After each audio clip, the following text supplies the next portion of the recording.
Mgogoro huu ulikuwa unanihusu mimi, kuna mtu anaitwa Abeli Kamwela na mimi. Chanzo kilivyokuwa ni kwamba mimi nilinunua sehemu hii kwa mwenye shamba ambao alikuwa ni mmiliki wa asili. Lakini kumbe kulikuwa kuna huyo sasa Abeli Kamwela alikuwa na ofa ya eneo hili. Alijitokeza na kuonyesha zile ofa, mimi niliziona.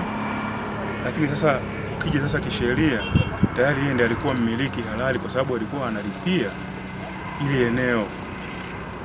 Mwenye shamba yani yule ndiye alikuwa mmiliki ambaye alikuwa analimiliki ili shamba kwa sababu sasa alikuwa hana document ya aina yoyote na aliniuzia. Sasa baada ya hapo alijitokeza Abeli Kamwela na kutoa sasa zile document ambazo analipia serikali toka mwaka 2006.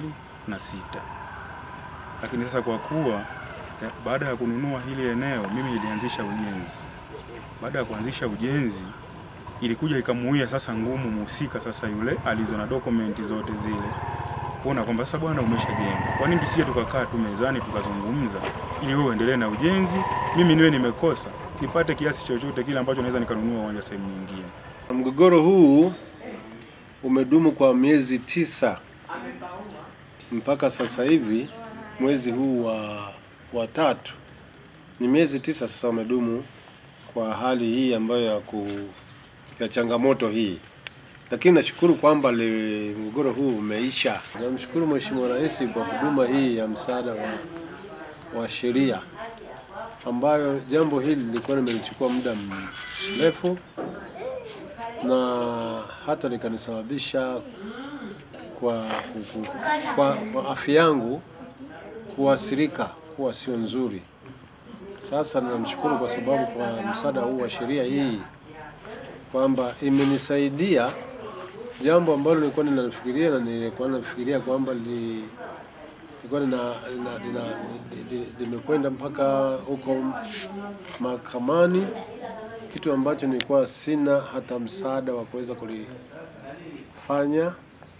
Lakini nashukuru hiyo kwa sababu wamekuja kunisaidia hao wanasheria ambao mama yetu amewatuma. Mama yetu amewatoa waje tusaidie kisheria. Hili tatizo la hivi viwanja limekwisha. Tunamshukuru Mungu, lakini pia tunamshukuru Mheshimiwa Rais Samia Suluhu kwa kuleta hii kampeni ya msaada wa kisheria.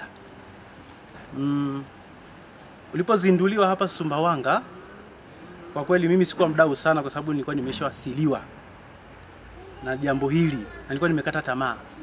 Lakini bahati nzuri baada ya kukutana na wataalamu wa msaada wa kisheria ambao kwa hapa Sumbawanga tulikutana na ndugu Gleso pamoja na mwenzake, wakajaribu kunipa elimu.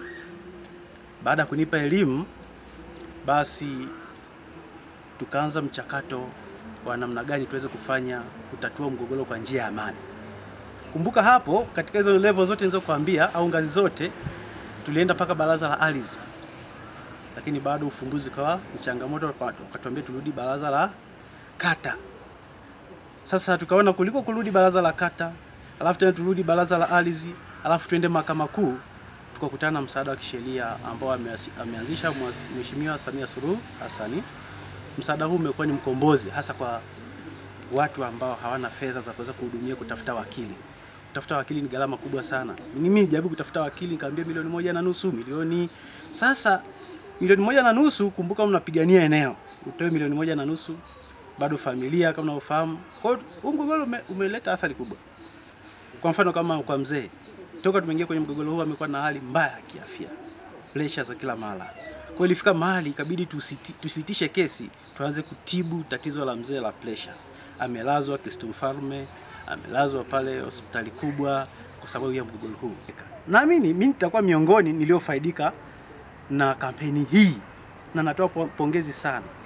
Na natoa wito kwa wananchi wengine waweze kujitokeza kwamba jamani, msaada huu ni kitu halisi.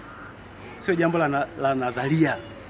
Kama kuna wananchi wanasikia mahali popote basi watumie fursa hii. Sasa hivi nimekuwa na amani, pia naweza nikafanya kazi zangu kwa sababu hatuna mgogoro. Ukiwa na mgogoro hauwezi kufanya maendeleo yote. Hata nchi yote ikiwa na mgogoro haiwezi kufanya maendeleo.